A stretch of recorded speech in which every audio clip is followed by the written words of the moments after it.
everyone. So today I wanted to share the painting process of one of my favorite pieces with you. The original footage of this entire painting is around 3.5 hours, but I have just managed to cut it down to 3.5 minutes, so this should not be that boring. For my reference photos, I use Pinterest and Unsplash.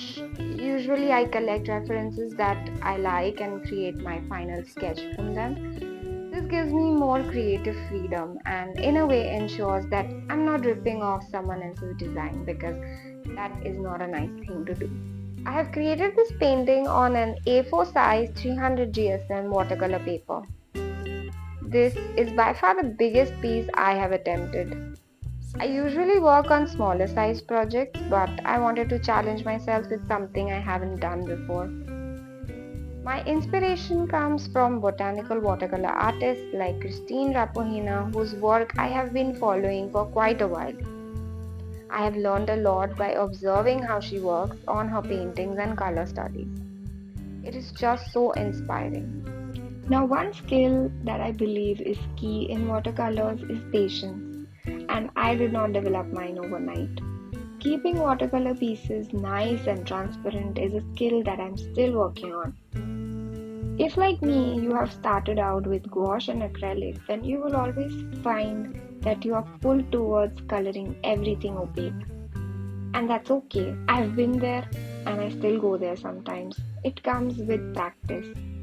It comes with a little mindfulness that you have to leave the areas of light completely white because you cannot use white in watercolors. So it is a different process altogether which needs some time to get adjusted to, and it obviously comes with practice. And it also comes with a little mindfulness, like you have to be in the moment when you are painting. It is meditative, yet you need to be careful not to mess it up. Like you cannot go over with paint on the areas where you want your highlight to be, because once you do that, that's it, you're done. So things can get flat, lifeless, and opaque pretty soon. My watercolor pieces from just a year ago will show you how much I have grown and improved in terms of achieving the contrasts and the right transparency in my pieces.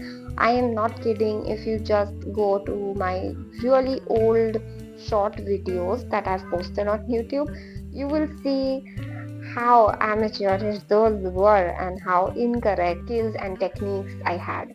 So, this is not to brag, but just to say that if I can, then so can you. Now, using good quality paints also make a difference in watercolors. For the flowers here, I have mostly used permanent rose from Winsor and Newton Cotman series. For the leaves and stems, I have mixed permanent yellow with ultramarine blue to get that bright green shade, but I've also used a little bit of red to dull it down. And that brings us towards the end of this video. I hope you enjoyed my chit chat. If you liked my art and would want to see more, please drop a thumbs up and consider subscribing to my channel. It would make my day. Thank you for staying this long and I hope to see you in my next video. Bye.